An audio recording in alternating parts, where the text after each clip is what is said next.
7 October 2023 সালে গাজা ও Israel যুদ্ধ শুরু করে, আর সেই যুদ্ধ টানা 2 বছর চলাকালীন হাজারো মানুষ নিহত ও আহত হন।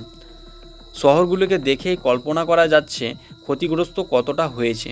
তবে বাড়িঘরের নাই কোনো অস্তিত্ব, হাজারো মানুষ স্থানচ্যুত হয়েছে, কেউ না কেউ হারিয়েছে নিজের আপনজন। যুদ্ধ যুদ্ধ মানেই এক ধ্বংসের মেলা। এত কিছু হওয়ার পর 8 অক্টোবর হামাস ও ইসরায়েলের সিজফায়ার এবং গাজায় বন্দি করে রাখা জিম্মিদের মুক্তি ও ইসরায়েলে বন্দি করে রাখা ফিলিস্তিনিদের রেহাইয়ের কথা আলোচনা করে ডোনাল্ড ট্রাম্প, এবং শেষ পর্যন্ত 10 অক্টোবর সিজফায়ার ঘোষণা করা হয়। তবে জিম্মি ও ফিলিস্তিনিদের মুক্তি রবিবার রাতে কিংবা সোমবারে দেওয়া হবে। তবে এই সিজফায়ারের জন্য গাজাবাসী যেন আনন্দে মেতে উঠেছে।